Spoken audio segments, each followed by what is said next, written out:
We had these Monday, Wednesday, and Friday.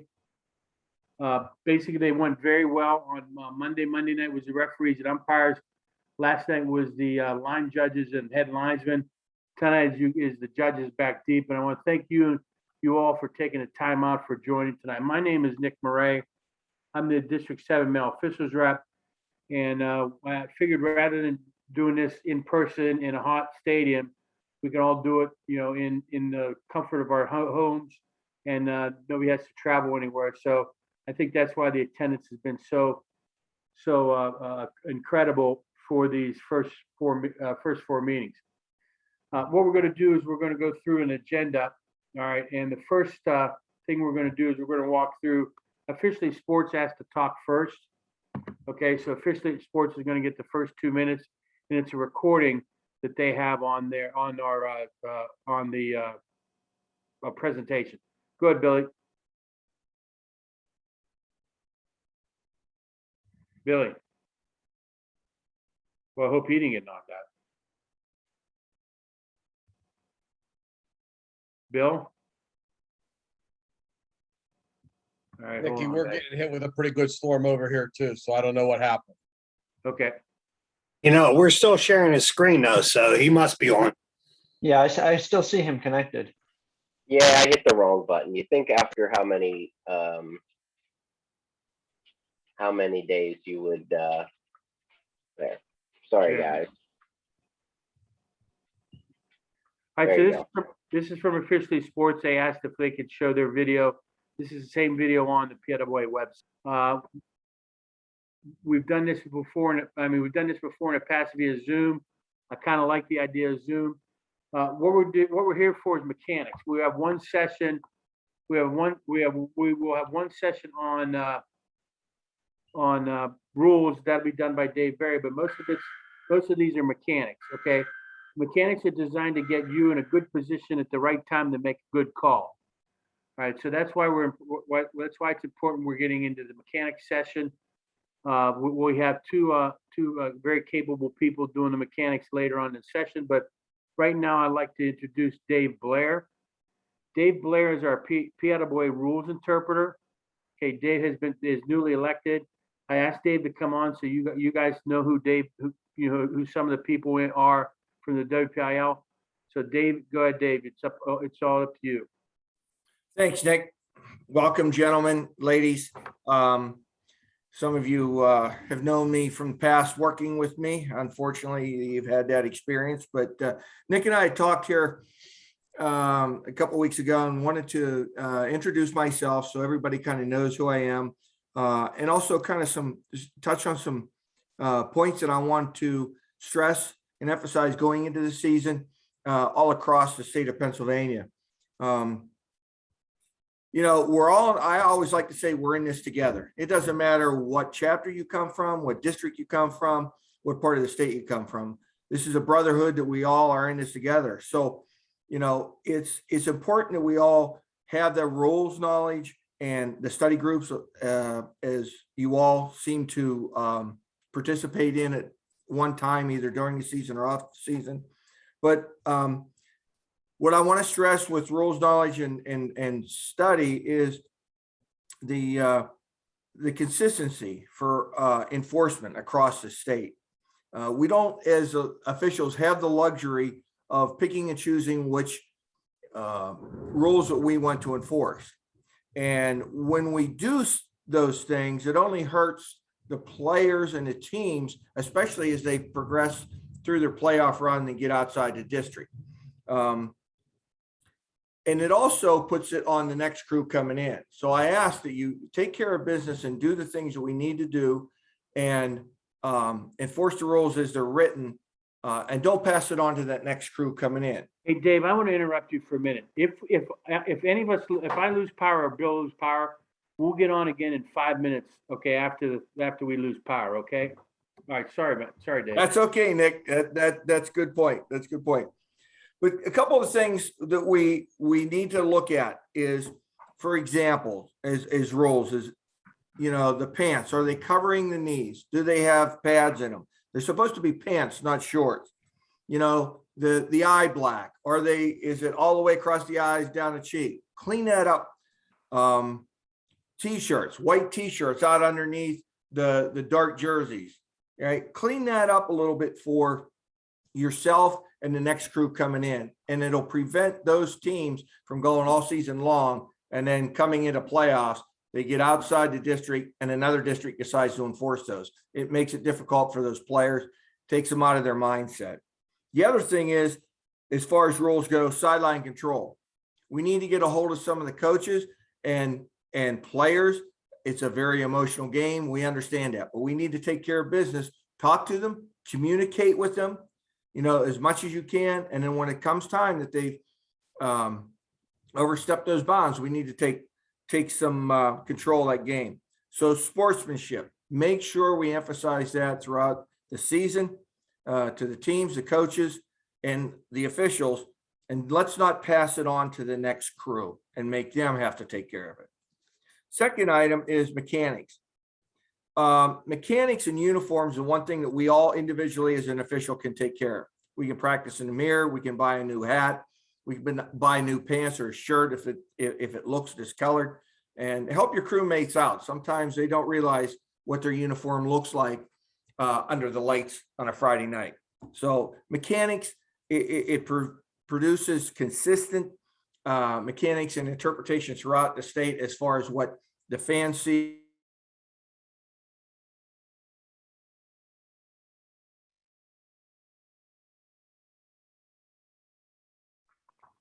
Well, I think Dave, Yeah, I think we lost Dave. I think we lost Dave. Okay, Dave will get back on and we'll allow him to get back on again. Dave, we'll move on to Dave Barry.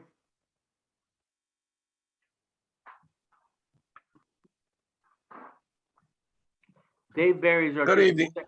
Dave Barry is our District 7 and 8 rules interpreter. And Dave's going to talk about the new rules this year. Good evening, everybody. Billy's going to put up a little slideshow, PowerPoint. I am not going to comment. I'm going to commentate on it.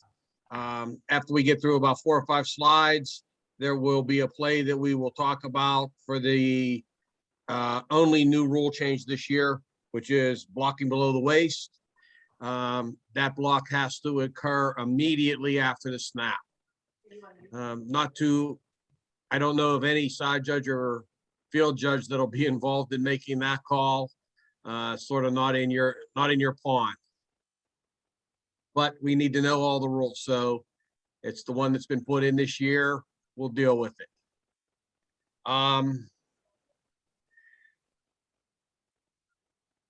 We'll get to the play so we can see it. Okay, we're looking at offensive player 72 blocking on 51. Okay, it's not an immediate block. He stood up, he drop stepped. That's his immediate action. If this action right there, where he's going low, he would have done that at the snap, he would have been good. The question came up about the defensive player's hands. That's always been the same. If he takes that high block and the defensive hands ride him down to a block below the waist, that's not considered a block below the waist. But in this instant, that block is at or below the waist, and the defensive hands are just there and don't play into the block below the waist. It didn't put the offensive player below the waist. He put himself there. Hopefully most of you have been to a state rules meeting by now, or you have it coming up within the next week or so. They will go into that in a lot more detail. Points of emphasis this year: sportsmanship, intentional grounding, and ineligible downfield. Sportsmanship, it's always been I think that's been in there forever and ever. I think we're doing a pretty good job of cleaning it up. The one thing we have to be careful of is the difference between a personal foul and an unsportsmanlike foul. There's been a lot of misapplication of those two calls in the past, and we need to clean that up. An unsportsmanlike call is a non-contact call. It also carries if that particular player receives 2 of them, he's automatically ejected and there'll be a suspension to follow that. So we need to be really on top of that and know what he did, and we need to classify it correctly. I'm going to jump to the report. If we have an ejection, we have 24 hours to get that report in. Most of us rush home after the game. After we stop for a sandwich or so, we jump on our computer or laptop, iPad, and we write out a report. Let's take some time. Let's write it out. Let's send it to another member or 2 on the crew. Let them read it for facts and a second opinion of somebody that was at the game. If possible, let's pull up the huddle video, make sure we got the right number, the right player, and what he did is what we ejected him for. If you've made a mistake, you still need to fill out the report. You need to put it in there and you need to give the details of that. Then at that point, it's in the state hands and they will rule on it appropriately. Next point of emphasis is intentional grounding. Now, on our state meeting, we had a couple questions come up about the screen pass. Call a center screen or a side screen, and the quarterback's under pressure, and a defensive linebacker's made a great play and right there, and the quarterback throws the ball at the feet of the receiver.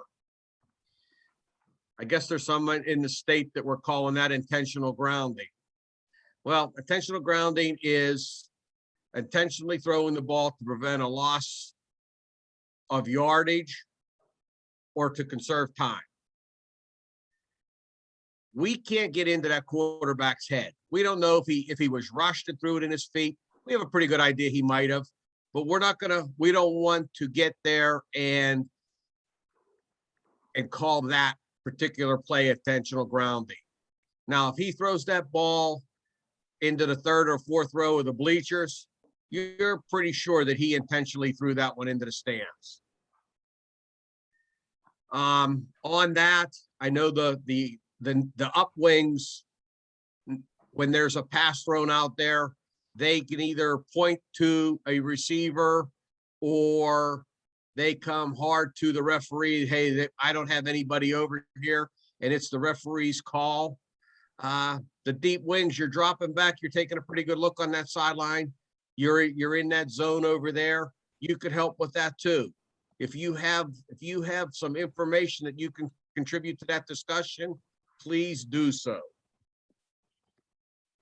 Ineligible downfield, not really a deep wings call, but we're looking at that offensive player beyond that expanded neutral zone. We want to make sure we get those calls when they're there. We don't want to penalize a team if they're not there. These kids are getting bigger and faster.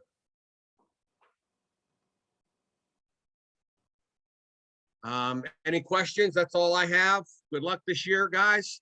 One thing I'd like to also say, when we go out for pregame, and I'm sure we're going to cover this, let's try to make a concerted effort this year to get actively involved in the pregame before the game starts. The referee and umpire meeting with coaches, walk around the field, check the field for safety, check the balls, walk around, look at the players. Let's clean up the pants. Let's clean up the eyeshadow. Let's clean up the adornments, the wristbands, et cetera, et cetera. Pick out your keys. Pick out your receivers. Watch them run a few routes. Watch the punter. Is he punting the ball 20 yards or is he punting the ball 55 yards? Let's look more professional as we're out there at the pregame instead of 2 or 3 of us standing in a little huddle talking about where we're going to go after the game. Any questions? Nick, it's all back on you, buddy. Thanks, Dave. Appreciate it. Okay. We were supposed to have Vince Sortino from the WPIL. He's the assistant executive director. He is now out of power. He lives in the South Hills, like some of you guys are experiencing the same storm I'm experiencing now in the East Hills. So Vince is going to try to get on. If Vince doesn't get on, then I'll explain to what he said to the first 3 meetings.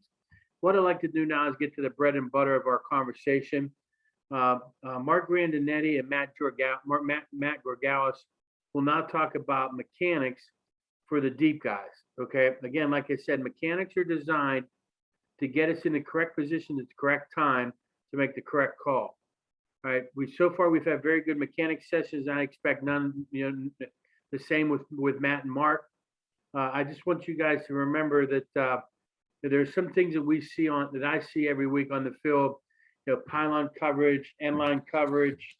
And this is what I want these guys, ball coverage when we got an empty guy, enemy guy going into the bench. So these guys are going to cover those things that we talked about in the pre-meeting before we got you guys on.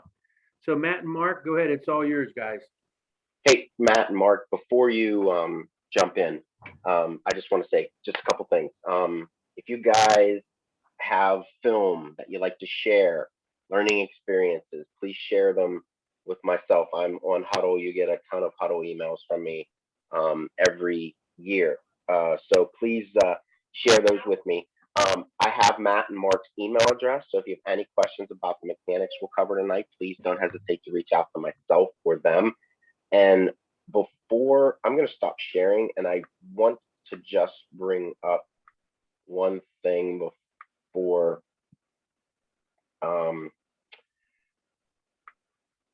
one second here. I am just struggling today terribly. Sorry, guys.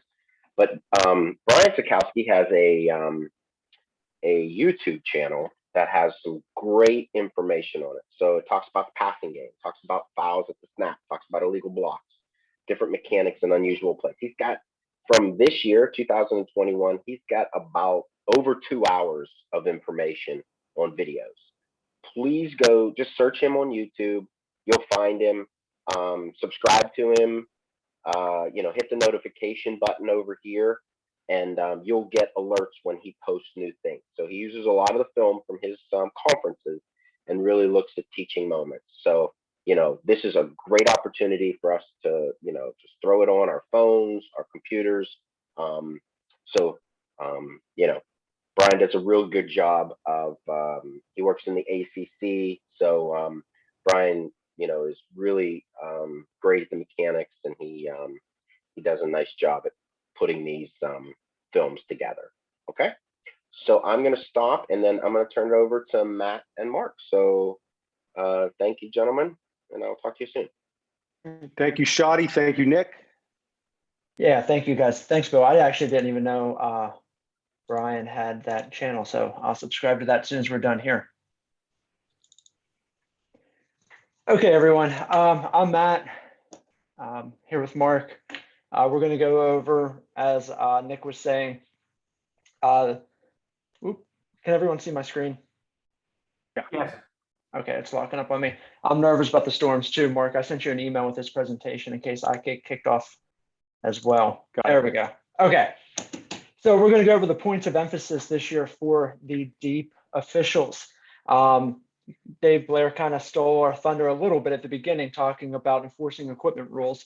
We'll get into that a little bit. We're going to talk about mechanics, pretty much every mechanic from pregame to postgame and all the different scenarios on the field. And we also added a little bit of how to be a valuable asset to your crew. Everyone jokes about us deep wings. All we do is stare at one receiver all night. A little truth to it, I guess, until you have to deal with a punt on your own for the first time. I don't know if the short wings could handle that, but we can do a lot to help our crew on and off the field. So we'll look at a couple ideas that Mark shared. So the first thing we have, as Dave was saying, was we need to properly enforce the wearing of the equipment. We all see, like we see here in the picture, the knee pads coming up over the knees during the play. But other things we need to start enforcing is the eye black. It's not face paint. We need to make sure pre-game we're going to those players if we see it. We don't want to rely just on our umpires to go and talk to those players. If we see it, we need to address it right away. The shirts, if they have an undershirt on, needs to be tucked in. A big thing I always see, bracelets, wristbands, something around the knees. Like you can see here. Can you see my mouse as well? Yeah. Okay. So yeah, like the armbands, I guess, whether they're on the legs, the knees, the arms, if they have a play, a play card on their wrist, they're allowed to have it there, not on their belt. But things like this are what we want to stop. We are putting our conferences at a disadvantage. Other divisions around other conferences around the state are enforcing these rules. And when our teams move on to state playoffs, they're at a real disadvantage because these are things that we're not enforcing.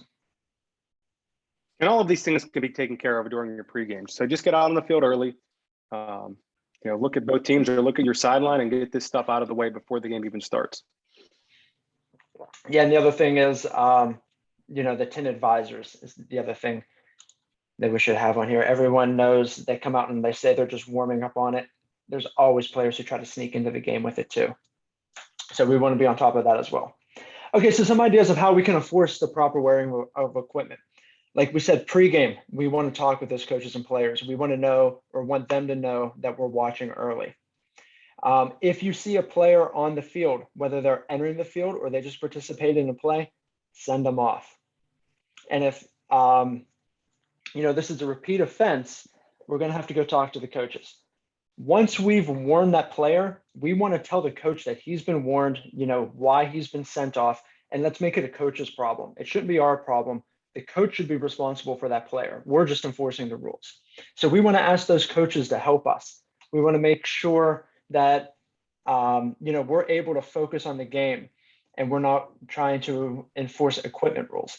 We can even say that to the coach, coach, I'm distracted watching your players' knee pads or making sure they're not coming out with bracelets on, it's distracting me. And, that's not good for either team, really, if we're distracted. So we want to ask for help from the sidelines as well. Okay, moving on to the mechanics. As was said earlier, the mechanics are important because it's going to be how we're perceived on the field. What the coaches, the players, the fans think we know about the game is going to show in the confidence that we have in our mechanics. Are we where we need to be? Are we looking at the correct things? And most importantly, are we confident when we make a signal on the field, and do we sell those calls? If we have a close play on the sideline and, you're kind of just signaling, looking around, not really sure what to do, the coach is going to see that. And the first thing he's going to do is come up to you and he's going to start arguing that call because he knows you're not 100% sure. So we really want to sell our calls on the field. Being confident, knowing the rules, and just giving off that, the confident personality in front of those coaches is going to give us the benefit of the doubt on any close play, whether it's on the sideline, a catch, or an incomplete, a fumble. We're going to get the doubt on those. If we're out of position, then we're not going to be able to really see what we need to see. But if we're down on the pylon and we have a runner down short of the goal line, and that coach is down at the 20-yard line, he can't see it better than what we do. So if we're confident in our signal and, we not only sell that, but we show that we are in position, we're not running up to the pylon late, there's really nothing that he can say until he sees it on film. Deep wings. This is also big for evaluators. When we go back and we look at huddle, we're pretty much invisible unless there's a long play or when we, bust in after a play to, escort players out of the sideline or something, we really don't show up on film. So if you're being evaluated on film, we may only have 5 or 10 calls a night where we're ruling on a catch or pass interference or some sort of foul. But the mechanics of us moving in like that, or even if there's an evaluator in person, they're able to see if we're in position and we're looking where we need to look on every play. So it's going to help your evaluations as well. Okay, getting into positioning, I think everyone should be pretty familiar now. We're back to 20 to 22 yards off the line of scrimmage, depending on, how comfortable you are. The key is pre-game talking with your other official. You can see these two deep officials are on the same yard line. We don't want 120 and 122 yards off of the ball. So we want to be even. At the snap, we want to try to look at or before the snap, we want to try to look at our keys. If our key is in press coverage, we know that we have a possibility of a foul immediately as the ball is snapped.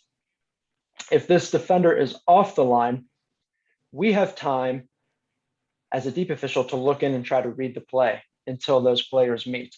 So we're able to look at the guard and see if it's going to be a pass or run. So we can read that tackle. But if he is pressed, we want to stay with our key. Hey, Matt. Yes. Matt, sorry, I'm gonna interrupt you for a minute. Vince Sortino is on now. Okay, Vince was supposed to be in the early part of the presentation. He's going to talk for about maybe 2 or 3 minutes, and we can get back to this. All right. He's from the WPIAL. Okay. Vince, are you there? Vince, did you stay on? All right, Matt, continue. Sorry.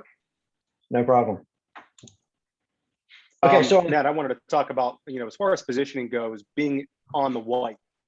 The white is our area. That's not for players, not for coaches during the live ball period. This is our area to work. So as a deep wing, we need to be working on the back of the white. That way we have enough space and room where we can, make a ruling on a call in our area. So try to start in the back of the white. I know some of the sidelines we work are very narrow. The white isn't always this wide, but when you can, try to stay into the middle or back of the white when you can, and make sure your sideline is clear. And as deep wings, with what Mark was saying, I always take the sideline and keep everyone back. Our short wings have a lot to deal with, especially pre-snap. So I try to make as much room as possible for him. And I tell my short wing, the only thing you really need to worry about is what's on the other side of you. If coaches are, in the offensive backfield side of the white, and he'll back those players up. Okay, so on a pass play, we want to keep our cushion. I know in the past, backpedaling off of the snap is something that a lot of people used to do. But what we really want to start doing is turning our hips, opening our hips up and running downfield. And I believe, Mark, you have a playlist that we're going to look at later, of video demonstrations. Hey, Matt, I'm going to interrupt again. Sorry. Hey, Vince, go ahead. Vince, are you there? Yeah, can you hear me, Nick? Yeah, we can. Thanks, Vince. This is Vince Sortino. Vince, most of you probably know Vince as the AD at Baldwin, but Vince is now the Assistant Executive Director for the WPIAL. It's important for you guys to know, you ladies and guys, to know who Vince is. And Vince has been very gracious this past week, getting on all the calls. I just want him to say his 2 cents worth tonight. Go ahead, Vince. Thanks, Nick. I apologize jumping in here late. We have no power in the house, no cable. So I was able to get my cell phone working. So really, I apologize. Just a minute or so. I'd like to, I just want to thank everyone for last season, for the amount of effort that you put in to make that season happen for us. We were really proud of everyone. The communication efforts that you had during last year with our athletic director, with our schools, to make the games happen. And in the end result, we were able to have our championships, and the kids were able to have a season that they could be proud of. So once again, we want to give you all the thanks and praise from our office for all your hard work your continued work, taking time out of your evening to be here to continue to learn. And I want to wish you good luck for the upcoming season. If there's anything our office could do, feel free to call at any time. Give Nick a call. I stay in touch with Nick almost on a daily basis. So good luck in the upcoming season. And just remember to stay in touch with your schools and your athletic directors. I know that weekly, but it's important because now their back to school policies are a little bit different. Their return to play, their return to academics are a little bit all different. So just touch base and just keep communicating like you've been doing for the last 12, 18 months. Thank you and good luck. All right, thanks, Vincent. Thanks for the whole week. I appreciate you and the WPIAL being on our calls this week, and thank you for all the information you've given us.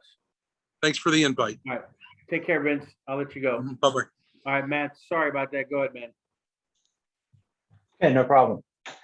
Okay, so we were saying, yes, on the back play about turning our hips and running downfield, that's going to allow us to keep our cushion because, you have a 16, 17, 18-year-old kid running full speed at you. If we're trying to run backwards, we're going to lose that cushion. So turning our hips and running sideways is going to allow us not only keep it, but we have an open view of the field. And it's also important to remember, we want to keep our eyes as still as possible. So when that pass is coming in, we want to turn back, face the receiver, and we'll lose our cushion a little as we stop, but we can sense when that ball is coming. So we want to turn, try to be still in the white on the side so we can, get a good view of both players as the ball arrives to them. There we go. Okay. And then if we run on that play, we don't want to take our initial steps back. We see a lot on film, it's, even something like in an I formation with a tight, formation, the quarterback drops back. You have the linemen shooting out. They're obviously not pass blocking, but you'll see the deep officials dropping back. There's really no threat of a pass on that play. So we want to stay right where we are so we can watch that play develop. Because if it does come around the end, we need to read those blocks. And if we're backing up or if someone's pressed, we're not going to have quite as good of a view if we're running backwards for no reason. And finally, if the play does go away from you, we want to make sure we're doing some backside officiating. So if this play right here is running over here, if we're this official, we have your key right here immediately off the snap, but then we're going to start looking right in here too, because if this play comes around this end, this guy may come up. We're going to be watching those guys. Wait, I'm sorry, I meant to say if it goes this way, we're going to be watching these guys right in here, kind of out of the play a little bit. We don't want anything to cheap happen behind the play. Oh, wrong button. There we go. Anything, Mark? No, just going back to, watching that backside, watching for blindside blocks, watching for late hits, clips, things like that. That's where we can be helping out on a play that runs away from you to the opposite sideline. Yep, and absolutely never get beat to the goal line. Make sure we're there first. We hear that a lot. Don't get beat to the goal line, and the reason being that receiver decides, or running back decides to drop the ball at like the 1 or half yard line, and we're not there to rule on that, then we have a big problem on our hands. Yep. Hey, Matt, the thing I see most watching film and just watching all the games I watch is there's too many deep guys getting spots for the wing guys. All right. There should be the only spot you should ever get is a touchdown, right? Am I correct? If it's a Inside long run out, go ahead. The 2 and in, yes. Okay. Yeah, we have some examples of that. Okay, so from our goal line and pylon mechanics, from the 25-yard line and in, our normal positioning, we're 20 to 22 off, but if the ball's at the 25, we're not going to take 3 steps back at the snap. When you're 25, maybe even the 26, start at the pylon. There's no sense moving when we don't need to. We also want to make sure we're 10 or so feet off the field where this official is further back off the field. If this play comes down the sideline and we're standing right here, one of two things are going to happen. We're either going to get hit or we're going to be running backwards and trying to then determine if the player, got the ball inside the pylon, got a goal line extended, fumbled it and into the pylon, fumbled it out of bounds, whatever it may be. But when we're moving back away from it, we're not going to be able to, make a correct call on that as easily as if we're standing back here still. Yeah, I saw a lot of this last year where officials were standing on top of the pylon. That's probably the worst place you could be. So back up, get to the limit line, get everyone out of there that's around you, and concentrate and focus on the next play. So our focus on this play, we're still in our normal, or with our normal keys, we still have the widest guy, but we also want to make sure on this play, you can see this official here is facing towards the goal line. When we're tight to the goal line like this, if we're facing down here as the play develops, we're going to be turning towards the goal line. So again, we're moving our eyes. We want to be as motionless as possible. So if our body is already facing this way, we're not moving our body as the runner comes down. We're already faced towards that goal line. Because for us, the only thing that really matters is this little area right here. This is all we really need to rule on as far as spots are concerned. And just like a normal play, we're watching for holds around the side. If there's press coverage, slaps to the face, hands to the face, face mask, something like that. We really don't need to cheat inside and read whether it's a pass or a run on this, because we're in our position where we're going to be for the rest of the play or rest of the down, unless there's a pass to this back pylon.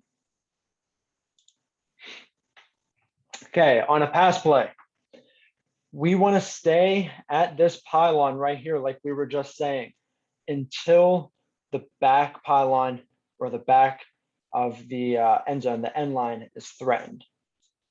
In that case, you can see this official here started here and drifted down. On video, he took 2 big steps to get there. We don't want to take our time getting back. As soon as we read that that ball is going to the back of the end zone and we have someone back there, that's when we're going to go. Just because players are back here doesn't necessarily mean we're going to slide back, because there could be someone right here. And if that pass comes short and we slide back here, no one has this goal line. So if there's a close play right here, this guy's not going to see it, and we're going to be back here and actually have a worse view of it. So until that ball is thrown and you sense it's going back here, we just want to take 1 or 2 big hops. And again, we want to be perfectly still. You can see this official set right here, wide base, kind of crouched down a little, watching the receiver make the catch. Anytime we rule on something like that, we want to remember we're playing football. We want to judge on the foot, then we judge the ball. Because if he is out of bounds, it doesn't matter whether he has the ball or not. So if he never gets a foot in, we don't care if he has possession. So we rule feet and then we rule the ball. On a run play like this, it's the same as before what we were talking about.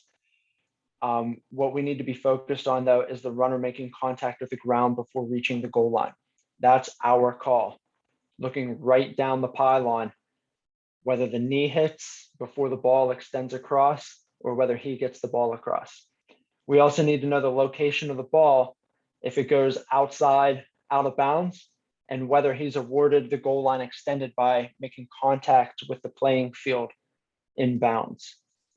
Does he have control of the ball when he's reaching for the goal line? As Mark said earlier, he may drop it early because he's doing a little bit of a celebration, or maybe and a defender was caught up to him and reached out and stripped it as he's going into the end zone.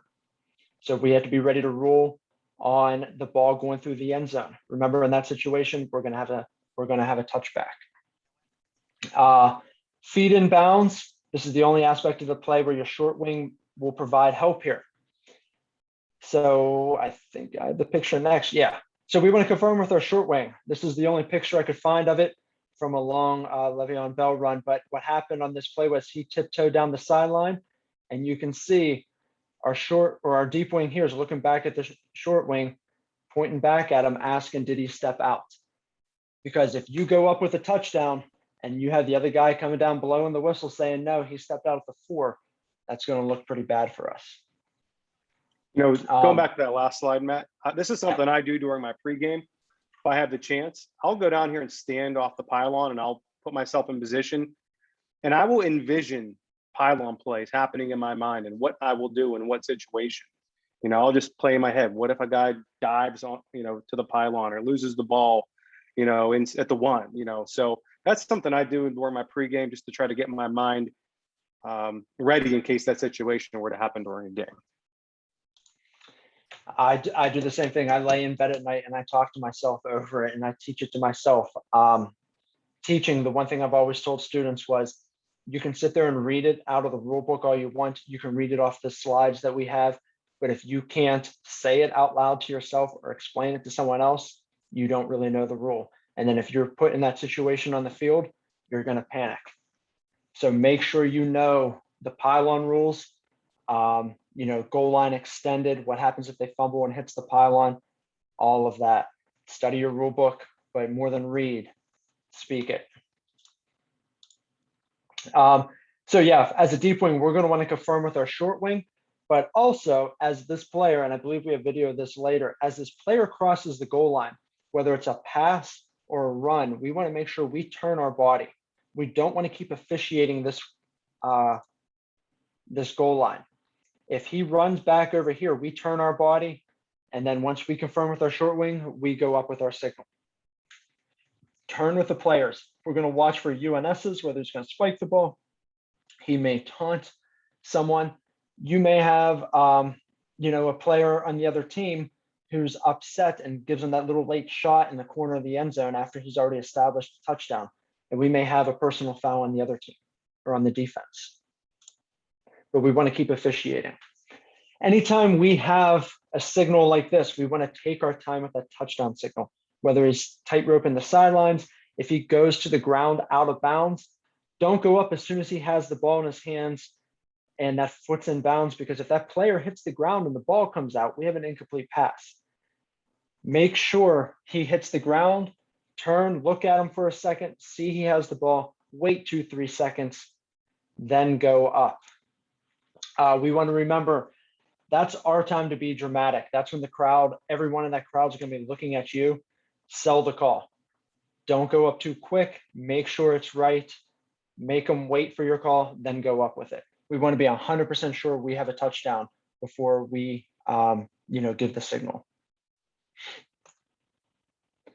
Our reverse mechanics around the goal line.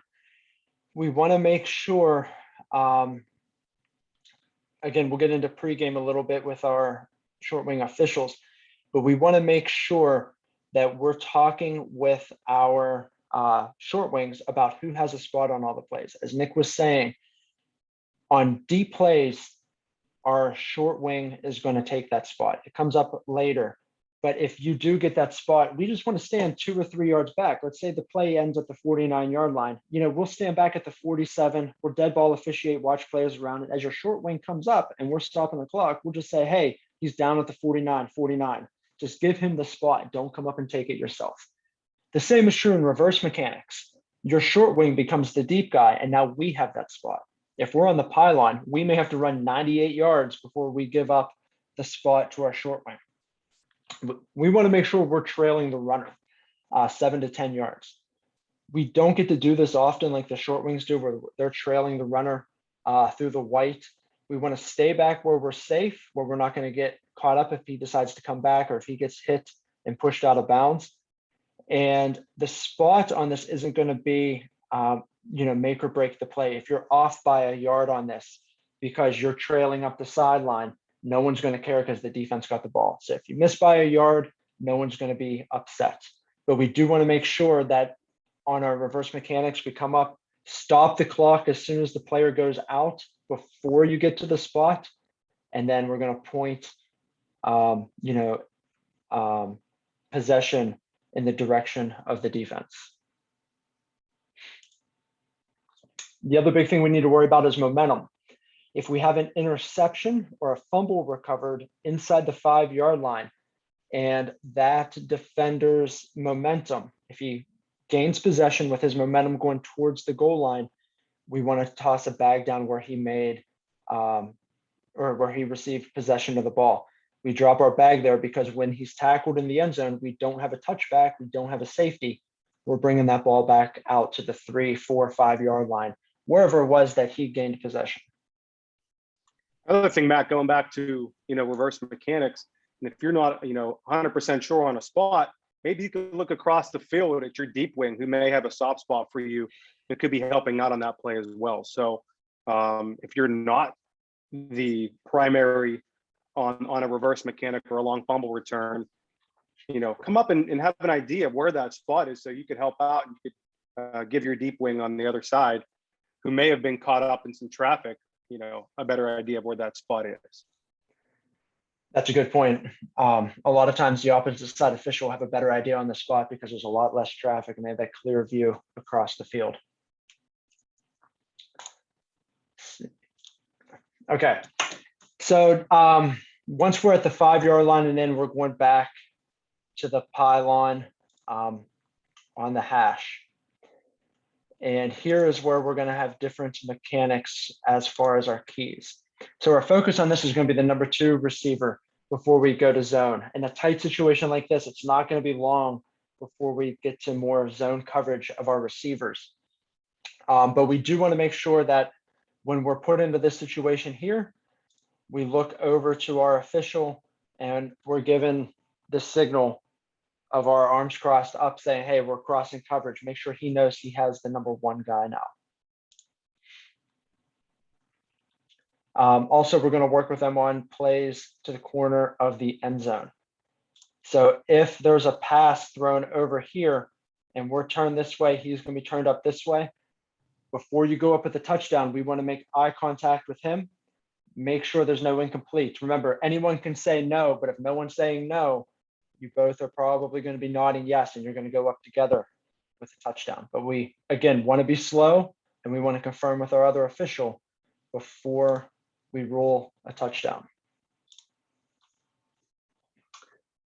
Scrimmage kicks. Okay, here's where we're going to differ from the PIAA 6-man mechanics. If you've printed those off of the PIAA site, you'll see they want us 3 to 5 yards ahead of the receiver. So they would want, with these receivers here, they would want us standing up here. And the thought on that is that we can look in at the catch. But really, we can see what we need to see from back here while we're at a safe distance. And we can also see the blocking if we're not going to be, watching the returner. The one thing we would want here, though, is we want to be on the same yard line straight across. Even though these guys are staggered, we want to be even with each other going across the field. So our positioning is going to be 7 to 10 yards behind the deepest returner. And anytime the ball is snapped from the 50 and in, and like Nick was saying, if you're watching your punter pregame and he's kicking 60-yard punts, you may want to go back to the goal line from the far 40. You may have a good punter in the 6A who's really booming them.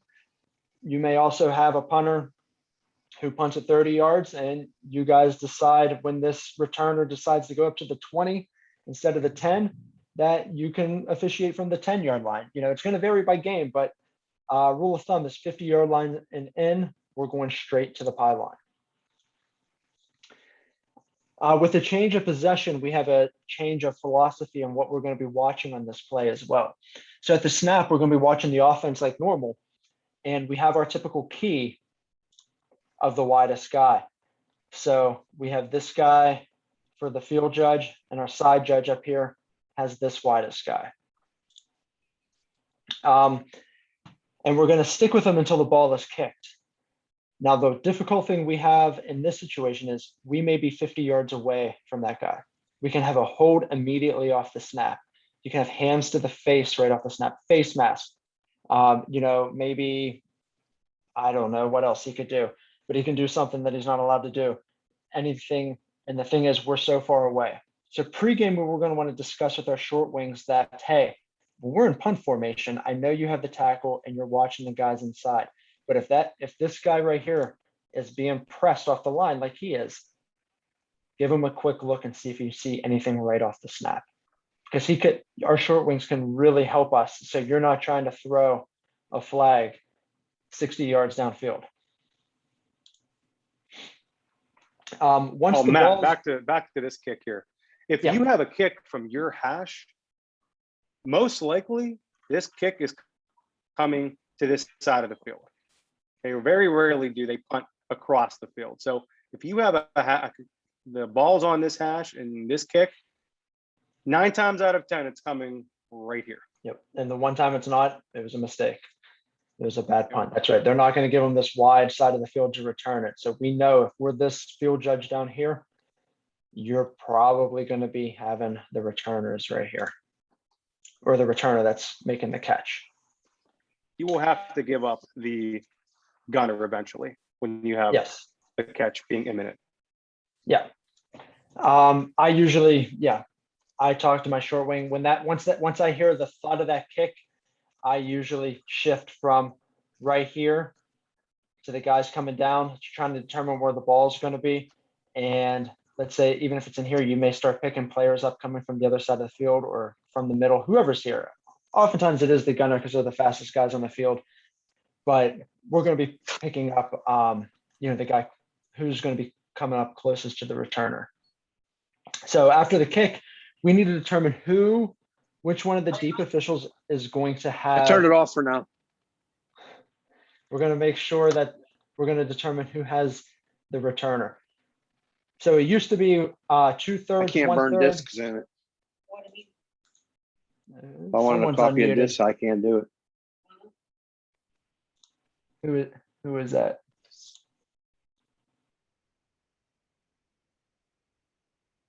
I got it. Okay, thank you. Okay, so yes, it used to be 2/3, 1/3 for the deep guys. Now it's split down the middle. So depending on where this kick goes, our deep officials are going to signal to each other about who is going to take the returner and who's going to take the blocking. As Mark was saying, a tip or a kick is typically kicked towards the short side of the field, and the covering official is going to punch back, signaling that you are taking the catch and the returner upfield. So if the side judge and the field judge both punch, the field judge overrules the side judge. That's something you may want to talk about pregame. That is the recommended mechanic. But if you're a field judge who has 15 years experience and your side judge is working his third game, you may say to him, hey, if we both punch back on that play, I'll take the returner and the catch. You watch the blocking. If you're the one that punched back and you're going to watch the returner, we want to make sure that we are protecting that punt returner until he is by rule no longer allowed to be protected. So right here, if this guy signaled fair catch, we want to remember he is protected until that ball hits the ground. If he muffs it up in the air and he's hit, we have KCI. If he does nothing and he makes that catch and bobbles it, he's fair game. So you can see right here, we have our good depth, like we were talking about. He's 10 yards behind the returner, and this returner is coming this way. So this official is just going to trail up the sideline. Right now, this guy's not being threatened, so his vision should be in this area right here, watching some blocking until these guys come up and threaten making a tackle. Our offside official up here is probably looking in this general area right in here. I can't tell if that's a guy or part of the field right now, but generally what we want to be looking for is the kicking or the return team chasing the defenders. Because if we have the black team returning and these guys are coming to make the tackle, once our blockers are behind them, the only way they're going to make a block is if they contact them in the back.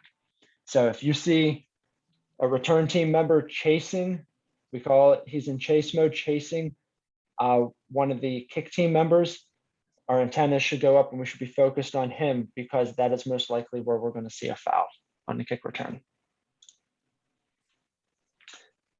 Just like the reverse mechanics we talked about, we have the spot from the 2 and out. And we already talked about not getting caught up in the runner and staying a good 7 to 10 yards behind.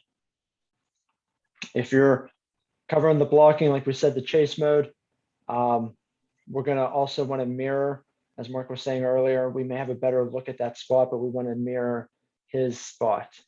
And you also want to be ready to take the spot. If this returner would come up this way and decide, no, I'm going to go this way, then this guy's going to start taking, this deep official is going to take the ball and the return, and he's going to transition into watching the blocking.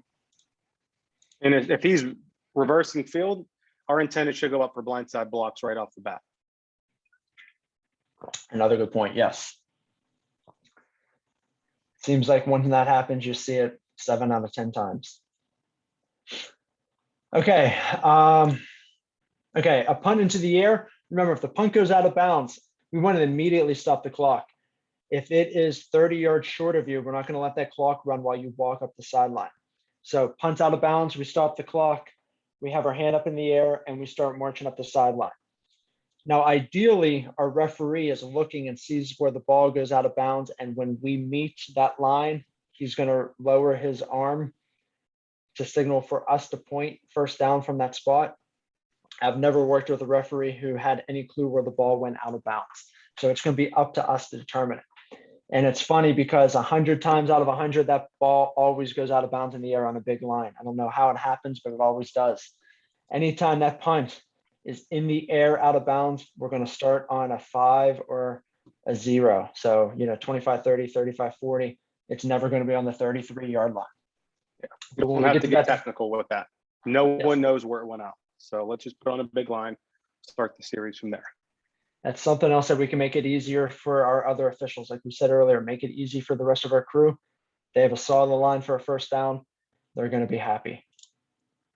The exception is if the punt is bouncing out of bounds, we're going to be precise to where it went out of bounds. But if it's in between 2 ticks, we're going to put it on the tick. So we're going to start at the 33 instead of the 32.5 or the 32, whichever one you go with, whichever one's closer.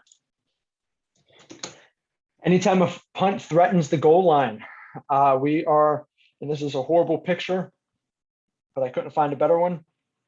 We are going to stand on top of the pylon like this, because when that ball is kicked, if it goes over this shoulder right here, if it comes at you, we have a kick or a punt out of bounds, and we're going to spot the ball at the 1. And if it goes over this shoulder right here, we have a touchback. It's going to make our life a lot easier. We also want to be watching, I think I made this one, yes. We also want to be watching here. You can see we backed a little bit off the pylon. This ball is bouncing. It looks like the returner is going to let it go. This is another reason why it's very important for us to start on the pylon when the ball is kicked from the 50. If we're running back, remember, we have to determine if that ball breaks the plane. If it just touches the air over the goal line while it's still a kick, the play is dead and we have a touchback. They can't pull it back in. So we want to be there looking down the line. If that ball goes over the goal line at all, the play is dead. We have a touchback. So it's extremely important that we are on this goal line until that ball is possessed and the receiver starts moving upfield. Anytime we have a touchback, we want to blow the whistle immediately and kill the clock as soon as the ball breaks the plane, and then we're going to signal touchback. I hurry up and flip through that. We want to kill the clock first and then signal touchback. Matt, can you go over that, which shoulder it goes over again? Yes. So let me see. I'm sorry, I couldn't find a better picture, but you can see the official here is literally straddling the pylon. So if the ball goes on this side of his head, we know it's on this side of the pylon. So it didn't go through the end zone. It didn't go over the pylon. It definitely went out of bounds. And if it goes on this side of his head, it either went over the pylon or, inside the pylon through the end zone. So we're going to have a touchback. So we're basically turning ourselves into the pylon, just like how we stand under the uprights on an extra point or a field goal.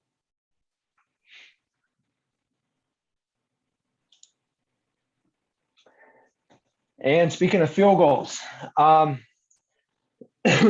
of the most important things that we can do on a field goal or an extra point, besides counting the defense, is calling out our eligible receivers. As we're standing under the pipes here, we'll look, I don't know what side is which. Let's say this deep official here, I don't know if that's field judge or side judge on this field, but let's say I'm here. I'm going to look at this eligible receiver and this eligible receiver, and I'm going to yell those two numbers to my other deep official, and he's going to yell these two numbers back. And the reason being, if this snap is muffed and the holder stands up and, you know, this guy right here goes out for a pass and catches it, you know, either for a 2-point conversion or if it was for a field goal, you know, for a touchdown, he may have a number that is eligible.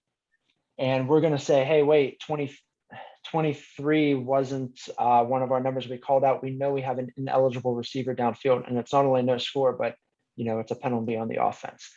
So we want to, what we're doing is just minimizing a play that can get confusing before it happens. And 99 times out of 100, that's not going to happen. But the one time it does, and you have those numbers, you're going to be, you know, ready to make that call.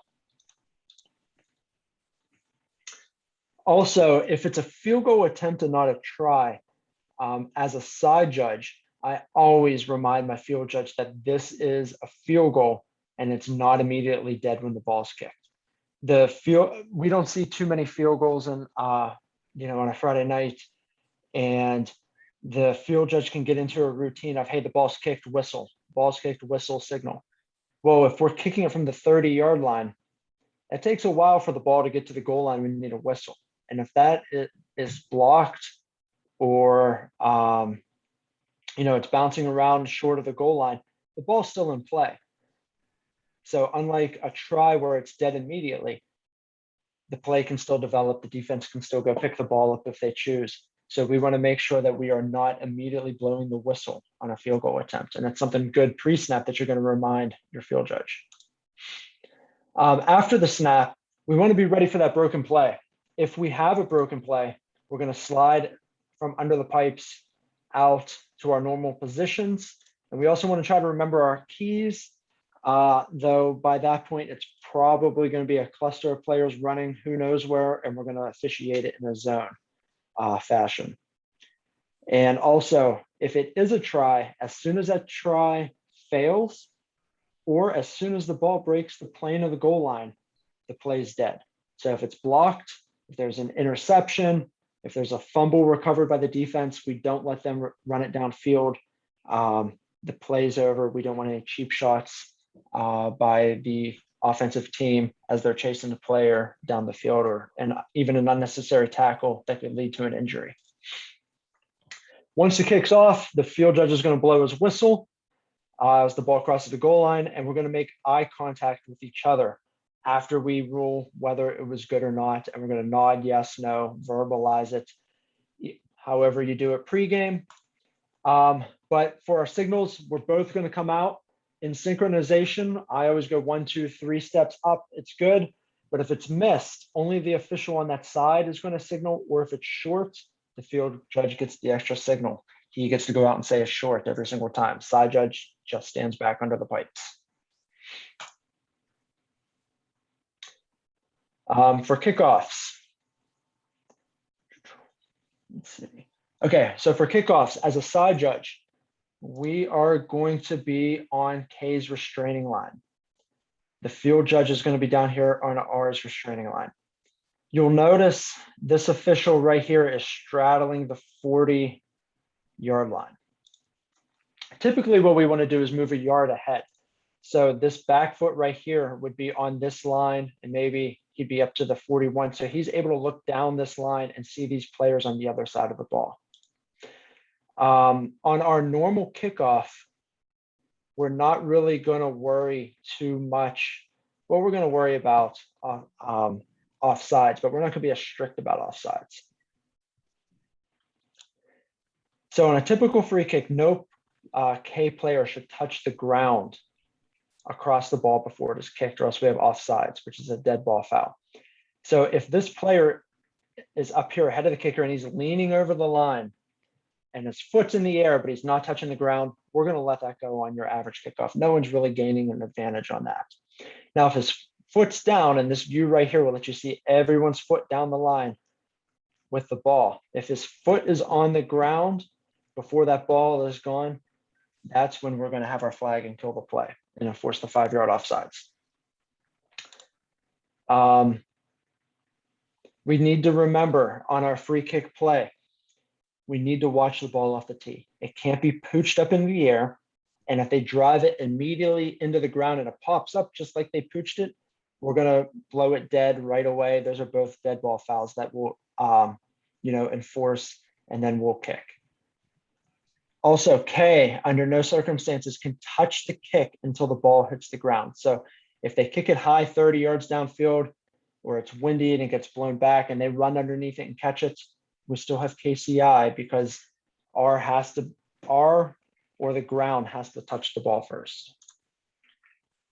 If we do have a possible onside kick, our field judge is going to move from the R restraining line back to the K, and he's going to do the typical job as the side judge, as the two short wing officials will come up to the 50-yard line.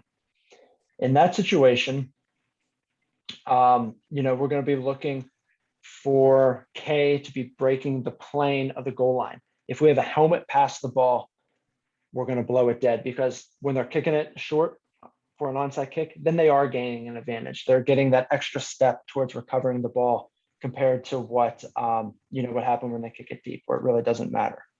We want to focus on K touching the ball within the first 10 yards, because if they do, we know that R can now legally recover the ball. K can't block inside those 10 yards unless R initiates the block. And we also want to watch for touching. I already said that one. So yeah, we want to watch for first touching. And also we want to remember we have these three guys right here. So on that kickoff, we're going to stay right here. We're going to watch the guys go past.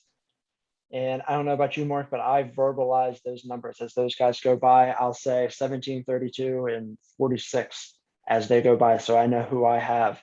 And as we slowly move 5-10 yards upfield and watch them interact with the return team. Yeah, I definitely do that. And then I'll watch where the whole flow of the play is going and kind of take me there, and, watching for different things, blocks in the back and holds and at the point of attack. So that's kind of how I progress through kickoffs. Yeah, it's difficult to see, some of the plays as they go downfield. It's just a mass of players down there. If there's a hold or something, it's going to be a big hold, and it's going to stand out to you. We don't want to get too ticky-tacky on a kickoff return. I want to talk about this one. Go back to that last slide, Matt. We had a play last year, and I think he's here, Matt Pritchard. Had a great call. It was North Hills had a little pooch kick into an area where there was nobody, maybe, 20 yards downfield, and they recovered it. And Matt had a great call for KCI. The coach from North Hills wasn't happy, didn't understand why that was KCI. I think the closest receiver may have been 10 yards away, but Matt had a great call for KCI in that situation. So you don't see it often, but we had it.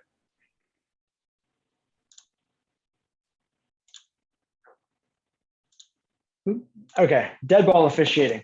Most of what we do as officials is dead ball officiating.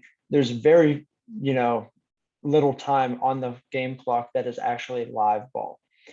So whether it's our routine, how we get prepared for a snap, watching players, getting them back to the huddle, we mainly dead ball officiate. And we want to make sure that we continue to officiate our areas on the field even after the play is over. You'll often see, and again, it was hard to find a decent picture of this, but the small picture right here, I don't think I made it blow up. You can see this player in the black jersey went into the sideline, and there's a sea of white players here, and there are no officials around. So as a deep official, we need to stop worrying about the ball, stop worrying about the spot on a long play as well when the player goes into the bench. If you're really worried about it for your short wing because he's too far back, drop a bean bag down. But we want to get into the bench. As soon as that player's over there, We want to forget everything else that happened, run down the sideline, run into the bench, and stand shoulder to shoulder, and you're going to be that player's bodyguard. Anything that happens to him, you're going to be there to see it. You just run up to him, tap him on the back, say, hey, 32, let's go. Come on, let's get back on the field. Put your arm around him, walk him onto the field. Make sure that sideline knows that you're there. And they're not going to say anything to him. They're not going to throw a cheap shot at him. They're not going to stick a foot out and trip him as he's walking by or running into the bench. Get over there and help those players back into the field. We can get a ball anytime. If we're late, we can reset the play clock if we have to. And we can find a ball boy if the ball gets lost in the sideline because he dropped it. Our main priority here is getting that player safely out of the bench, back into the field of play, into his huddle. Hey, the thing I like that, Matt, the thing I like to add to that is once the player's out of bounds, there's nothing going to happen anyway. So go get the player out of bounds, get him in bounds again, and then go look for your ball. And we also want to make sure we're creating a presence on the field. We want to be vocal and communicate with the players and coaches and the crew. And this goes back to what we were saying about, being confident on the field, making confident signals. We need to know the rules. We need to be able to talk to the coaches, about a foul that happened on the other side of the field. If you don't have the information, run out and get that information for the player. Say, hey, coach, there was a holding call. I'll find out exactly what he did on that play as soon as we have a break. Run over to that official, use your O2O, whatever it is. Talk to that official and get the information back to him. By talking to the coaches and players, it's going to be your best way to preemptive officiate. We can warn the players. A lot of players play right up to that line and they just stay right there. They never go over it. I remember I had a game and there was an offensive lineman. He played up to the line and he went up to one player in the other team and he just said, hey, get back here. And I'm like, here we go. Got my flag ready. And he said, hey, you got some grass and dirt in your face mask. And he cleaned it out for him. Like, man, I didn't even get to throw my flag on that one. But, you just want to be able to talk to him, say, hey, next time, maybe greet him a little nicer than what you did there. Or, you have a receiver going out, maybe a slight push off, maybe a defender does something, has a little arm grab or something on the inside, but then he let him go. Hey, 17, I saw that arm grab, if you held on or if you would have pulled on there, I got a flag on that. You got to be careful with what you're doing there. Also, talking with players is really helpful on holds. We have those holds that are away from the ball.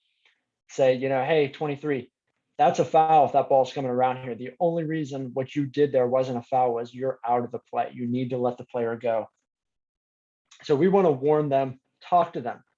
Obviously, this isn't anything for a safety foul. If it's a cheap shot or something, we're not going to throw a warning. We're throwing flags in that situation. And we never want to let players behind you unless they are someone else's responsibility. And this is one thing I always talk about my crew with pregame. If there's a long return, I always talk to my other deep wing and I'll tell them, if I'm going down that sideline because there's a long return, I need you as your dead ball officiating, watch the players that I'm passing up. Because if you are going as far as I am, then we're leaving, 5, 10 players behind us and no one's going to be watching them. Who knows what's going to happen there? So we need to have a head on a swivel in that situation to make sure that we have someone watching those players that we're leaving behind. How to be an asset for your crew pregame. Like Nick was saying earlier, we want to do scouting reports. Know the teams you're going to officiate, whether it's records, coaches, other team information, formations that they run, tendencies. Maybe we watch some video and we see, defensive lineman 97 plays right up to that edge and we need to keep an eye on him throughout the game. Give him those verbal warnings. Know what we're going to do when we get to that game and know who we need to watch. Is this a team that passes a lot? Is it going to be running all night? You can even talk to other officials who've had those teams that you're about to have that week. If a friend of yours or someone else's crew had, whoever maybe TJ, say, hey, what's TJ like? Who are some people we should watch? So things like that makes a difference and helps you be more prepared when you step onto the field. And we want to arrive early. Come prepared for a pregame. If you have a referee like mine, you're there 4 hours before the game doing who knows what. But you're there early, and we're discussing all the stuff that we went through tonight about punt coverages, the hand signals with you. If you're working with a different, deep wing, what are you going to signal for, 11, 10, 12? Talk about your close plays on the sideline and your reverse mechanics, all these field goal mechanics we've been talking about tonight. Everyone needs to be on the same page. We're lucky that we have the same crew every week, but sometimes you may have a playoff assignment where you're working with new guys. You may have an official sitting in for the week, you don't usually work with, or you may have a new guy coming in and you can teach him some of these things that we should be doing on the field that no one's ever told him before. When we're on the field pregame, 30 to 40 minutes, I know just the referee and the umpire can go out. We should be out there too. We should be looking, making sure the field's safe. All the pads are in the correct place, the pylons in the correct place. Meet with our ball people. Meet with the chain crew. We don't really deal with the chain crew, but we stand by them all night. Say hi, get to know them. Maybe they can chart penalties for us or something too. We want to discuss any questions we have with coaches. Introduce yourself. Tell them you expect a clean sideline. That's something Mark was talking about earlier. Ask them if they have a get back coach. These are all things that we can do pregame that's going to help us throughout the game. The other big thing to do is talk with your receivers and your punt returners.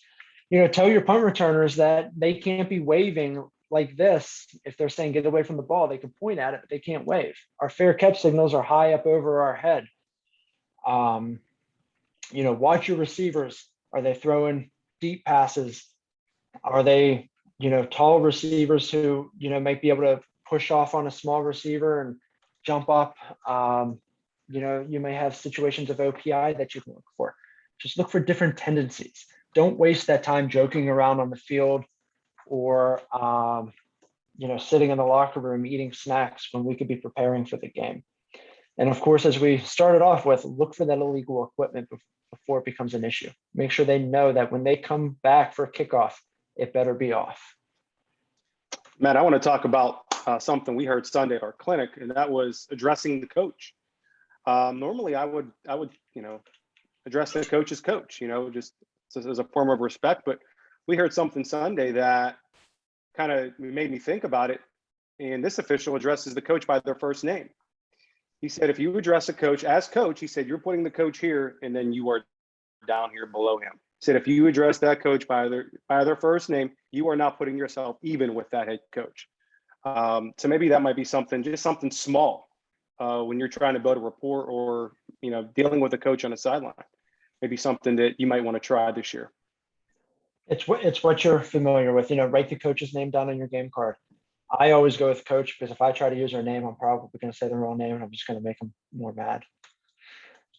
I'm really bad remembering names. Okay, during the game, we need to own the sidelines. We talked about keeping them clear. This is one less thing that we can have our short wings worry about. As a deep wing, yeah, we have one guy. We have the guys going to the sideline. We have the widest receiver. We don't have to look for, pre-snap stuff, false starts, defensive offsides, anything like that. We can keep the sideline clear for our short wing while they're trying to focus. Field judge, we need to own the clock. Correct any major issues. A big thing, especially if you have an evaluator there, time ticking off on a dead ball foul, like a false start. There's 3 minutes on the clock and there's a false start. Clock operator set his hot dog down to start the clock. It's at 2:58. Reset it to 3. It looks good for us. We didn't lose time, and it looks good for you that you're paying attention to the clock. Personally, I talk to myself during the game a lot. If there's a stoppage on the clock, I'll look back at the clock and I'll say to my short wing or to myself, if I'm too far away from them, say, hey, snaps at 17, meaning at 17 seconds. If something happens and that clock messes up and we need to reset it, especially on a kickoff after a score, I'll go to my R and say, hey, 2 seconds came off. We need to set it back to 4:17. So stuff like that shows that you're in the game, you're paying attention. It's going to keep you in the game too. Side judge, we need to help with that. The clock is a crew responsibility, not just a field judge responsibility, but secondary on that is the side judge. Help them out a little bit. Under 5 minutes in each half is when we really need to start focusing on our accuracy on the clock, especially with the home clock operator. We've all seen them, they'll let an extra 2-3 seconds run off. Same thing with the play clock. Visiting team, the 40 starts it as soon as the whistle blows. Home team, they give it that 3 seconds after the play ends. I don't raise any issues with that. I even it out on my own. For the home team, the second hit, it's 0, it's dead. For the road team, if they're trying to be funny with the clock, I give them that extra second before I blow my whistle and throw the flag. Communication's key. We want to talk with the coaches to build a rapport throughout the game. Relay your penalty information to them. Tell the coaches the players that you've warned. Ask them to help you with those players if you're struggling to have them, follow the rules. If he keeps playing to the edge, say, hey, I warned him twice now. Next time's a flag. You need to get your player under control. We always want to stay in a respectful manner, though. I had on here, I always refer to him as coach. Like Mark said, if you're familiar with them enough to use a first name, I would say, though, if you do that, do it with both coaches. You don't want to be calling one coach Mark and the other one coach, and they hear that, and then all of a sudden, hey, they're on a first name basis with them over there. They're not treating us equal here. They know each other, they're friends, whatever. We want to keep that to a minimum as well. Coaches want talked to. They want communicated with. They want information, and that goes a long way in getting that benefit of the doubt throughout the game. Okay, so communicate with the coaches whenever it's possible to. If you keep a coach happy, your night's going to be easy. That's half the battle right there. Relay penalty information to your R in a quick and accurate manner. Anytime you have a flag, give your preliminary. When you go up to the R, tell them the result of the play, the penalty information, and the offending team. No colors, no names, offense, defense, kicking, receiving is what we want to say, and confirm the enforcement of that penalty with the R. So, you can say, I had an incomplete pass on the play. We have defensive pass interference on number 23. It's going to be 15 yards from the previous spot. So we want to confirm everything with them, and we want to, they have a lot going on. We want to say, I had a foul, it was on that team, and it's pass interference. They're just going to get flustered. They're going to screw something up. Precise manner, result of the play, penalty info, confirm enforcement. And the reason why we want to result of the play, if it's a hold and that play went for 30 yards, it's going to be declined. So, I have a 30-yard run, runner's out of bounds. We have holding back here. They're going to want to decline that foul on 86. So, or defensive holding it would have been, but whatever. You guys get the point. And finally, post game, you guys need to use Huddle. It's the best tool you can possibly have. You have no idea what you're doing on the field until you watch it. You have no idea if the call that you made, those close calls, was 100% right until you watch those plays. We want to discuss both good and bad calls, bad mechanics. We want to remember the video review is for everyone's benefit. We're not trying to embarrass anyone. We're using it to get better. That's the whole key to Huddle. And if you registered for the PIAA convention, we did a video. It's called Use of Game Film to Improve On-Field Performance, where we went through with my referee and one of our short wings, how we use Huddle on our crew weekly. So if you register for the convention, that's on there to watch. If not, I can send it to you. If you contact me, it's on YouTube, I believe. Just let me know. Mark has some videos. I know we ran a little late. Just a couple plays, guys. This won't take too long. Hey, Everyone's anxious Matt, to get out here. there was a question from the audience. What about headset usage? You any recommended? I responded to them instead of everyone. Okay, got it. We use the O2Os in our crew. We don't use them a lot during the game. It's not for conversation. My deep wing and I use it to relay information back and forth. If we have a foul across the field and the coach wants to know what that guy did or who that foul was on, we'll talk that way. We talk about numbers and players on the field and things like that. So it's not we don't use them too often. Yeah. That's not what they're I- there for. Yeah, it's not for conversation. It can be difficult to hear, but I would definitely recommend them. Like what Mark's saying, getting numbers across the field. It's no running across the field like this anymore, asking for numbers. We started out with cheap ones off of Amazon. I think they were $10 a piece for the radio, and then bought a headset for like $10. If you want to spend the money on it, I recommend the Midlands. They have all the security channels and everything on it, and the quality, as far as the sound is way better than the cheaper ones you find on Amazon. But if you don't want to make that investment, buy the cheap ones on Amazon, use them for a season, and see if that's something you want to do. But I think once you have them, you're going to want to use them. Okay, I think you have to unshare your screen, and I'll just share huddle here, and we'll be wrap up Yeah. in about 5 minutes. Okay, it's all yours.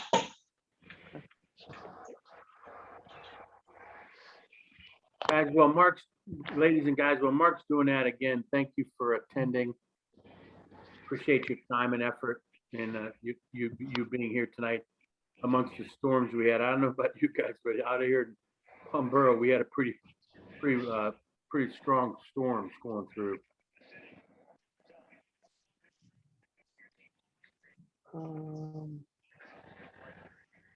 It's not letting me. It's telling me to open up some security and privacy thing. Can you go to I think the green share screen at the bottom? I did. Yeah, I'm trying to do that, and it's telling me about some security and privacy feature on my MacBook here. Okay.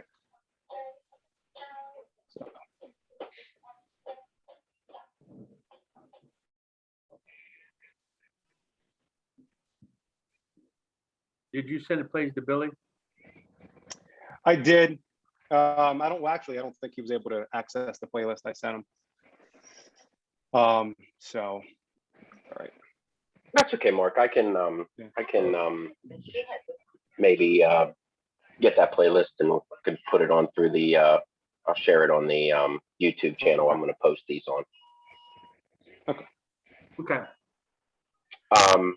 Yeah, I'm going to share these videos. I'll send them out through Nick and the interpreters and the chapter secretaries, so we'll be able to you'll be able to watch these videos on a YouTube channel. So don't feel that you could use these at your meetings or whatever. Just don't hesitate to utilize them. Thanks for coming tonight, guys, and I'll turn it back over to Nick. Yeah, I just have a few things before we all leave, guys. Hey, social media, okay? I've never seen an official alive who's benefited from posting anything on social media about a game, a player, or a coach. Please stay off social media. They don't need to know you're coming. Fans don't need to know you're coming. We're trying to remain anonymous here until we get on the field. Please stay off of social media. There have been instances in the past where we've gotten people on social media saying, "Hey, I got this game tonight. I got this game tonight," and we got one official, screaming about how bad this coach is, and it's like, we had to take care of it on the end. We had to take care of. If you have a problem during your game, make sure, and your referees knows this. If you have a problem that's going to get you on TAE or WPXI or KDKA, make sure your signers know. All right, and if a media person approaches you, say those questions will be answered by the WPIAL. Right, you should not be commenting to the media, right, on any plays that you had during a game. Mark and Matt mentioned this perception, coaching wise. We had a couple of instances last year during the playoffs, since the playoffs were held at home team sites, where one coach, the visiting coach, saw 6 officials over talking to the head coach of the home team, and then they came over to his bench, and only one came over to his bench. So here he is playing a semifinal game, already thinking here these 6 guys are the friends of this coach, and now nobody knows me, and I only had one guy talk to me. Everything is perception amongst coaches. We know that. All right, treat each coach equally. There's no reason for all 6 of you to be talking to one coach, and none of you talking to the other coach. All right, COVID protocol is still in existence. COVID protocol is every school's responsibility. Okay, if Baldwin says you need a mask, if Hempfield says you need a mask, if Penn Trafford says you don't need a mask, to be inside their buildings, all right, that's up to those schools, all right? So basically, like I said, it's up to the individual schools what their COVID protocol is, so please follow it, all right? Clearances, make sure all your clearances are done. Make sure all your clearances don't expire during the season. Okay, if you work without clearances, or if you work without being on the PIAA website, then the PIAA will come down hard on you if it's found out. All right, I'm just telling you for your own good, make sure your clearances are done and make sure your dues are paid up and make sure on the PIAA website so that you can accept assignments from your assigners. Your referee should have already asked you to make sure that you're on the PIAA website. If you haven't, do it yourself and tell your referee, I'm on the PIAA website. All right. Other than that, guys, thank you again. Okay, if you have any comments or concerns, about the presentation that was just done, liability insurance, yeah, Jack Sillis just brought up about liability insurance. If I were you guys, and this is my personal opinion, we had in our basketball chapter last year, we had a person that's an attorney with Edgar Snyder come to us and tell us that for as little as the liability insurance costs, he recommends getting liability insurance for each official. Now, National Federation High School has it, NASO has it, Arbiter has it. All right, find out the plan, find out if your chapter's doing it for you first, okay? Or find out if you needed to do it individually. I know Eastern Association of Interscholastic Football is doing it through Arbiter. All right, find out if you can do it through Arbiter, find out if you can do it yourself, whatever. But I would suggest some sort of liability insurance, all right?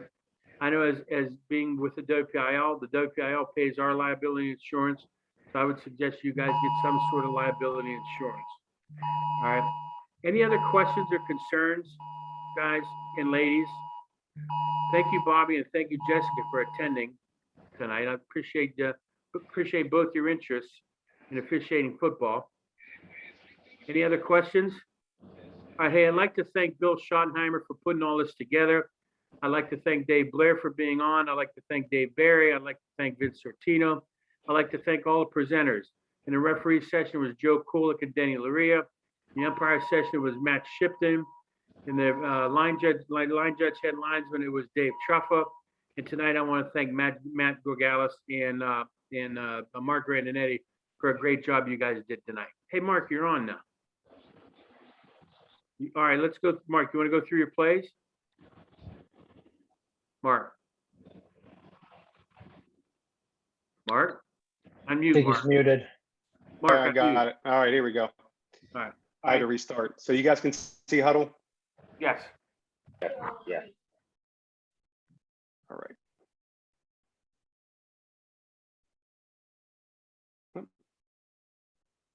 Okay, just a couple of positioning plays here. Watch the deep wing here on the top of the screen. Field judge, be aware of where the goal line is. Do not overrun the goal line. Take a position wider, about 2 yards off his sideline. So you can see what the field judge will do here. Back pedals into the end zone. He's where he should be, but he needs to not overrun the goal line there. Next play here. Stop backpedaling sooner. Again, we don't want you to backpedal. We want you to start with your hips open and then shuffle down and then start running. All right, you will not get beat to the goal line if you do that. Hopefully not. You can see here, he starts the backpedal, and then this deep wing is going to get beat to the goal line here. So that's what we don't want.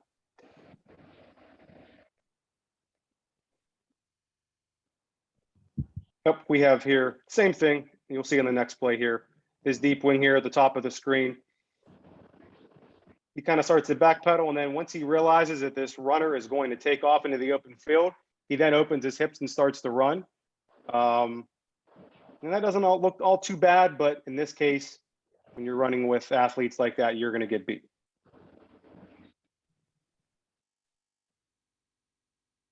Okay, watch the side judge here, top of the screen where the arrow is.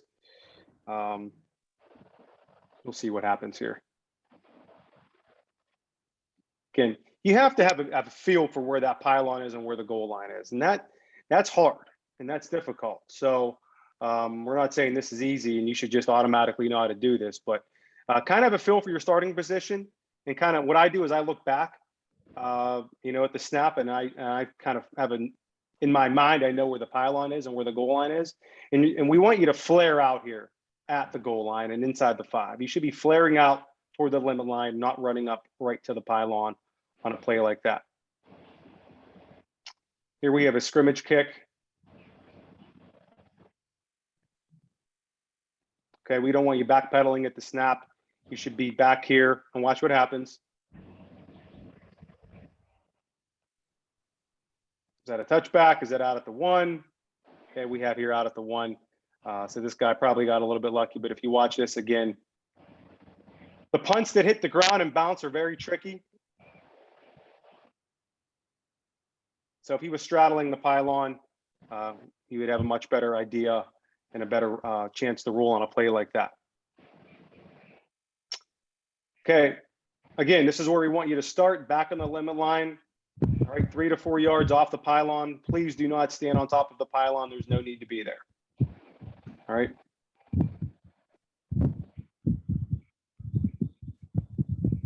You can see here, this deep wing's a good position right here because you can't even see him until the end of the play. Nice calm signal there, incomplete. A couple more here. Field judge, stay put, no need to walk up and lose your cushion here. Right, he's moving up a little bit too soon, and then he gets caught up in the wash here, in the traffic. Right, way too close to the play. This field judge should be back here at the 35.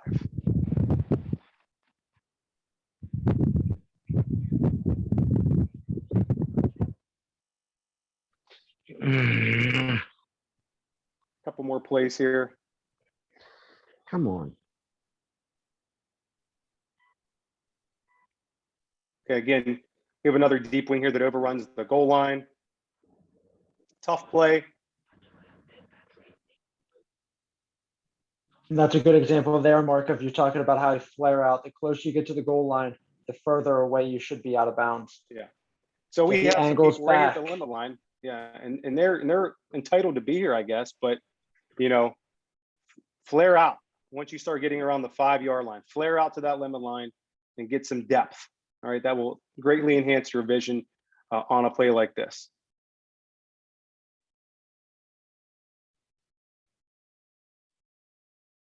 I think we have another play here from this game.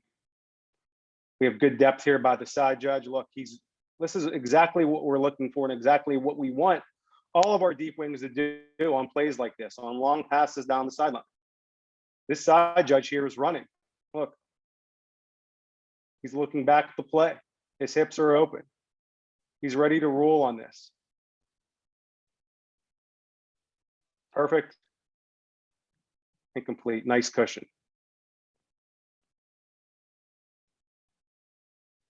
Okay, so that's kind of what we're looking for there.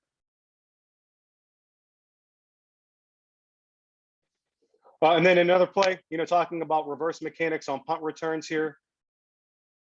Oh, way too close to the play here. He should be back here around the 30. All right, you are probably going to get hurt if you're that close to the play on a punt return. Okay, and it's going to be very difficult for you to see, a block or something like that you're looking for. Okay, so those are the plays. Hopefully those help. And again, if you guys have any questions, get a hold of Matt or I. I don't have anything else. Thank you, Nick, for having us. This is great. Dave Barry, Dave Blair, Brian Sikowski, all those guys, Finn Sortino. Thank you guys. Thank you all for coming. Hopefully you guys, learned a lot tonight. Great job, Matt. Great PowerPoint. And, hopefully this gets your mind ready for the season. If there's anything tonight you saw that you want to work on, your scrimmages are a perfect time to do that and work on some new things. Okay, hey, guys and ladies, stay safe this year. Have a wonderful season. And like I said, thank you all for attending and have a great night. See you guys. Hey, and ladies. thanks, Nick. Thanks, everyone. Thanks, everyone. Thanks, Nick.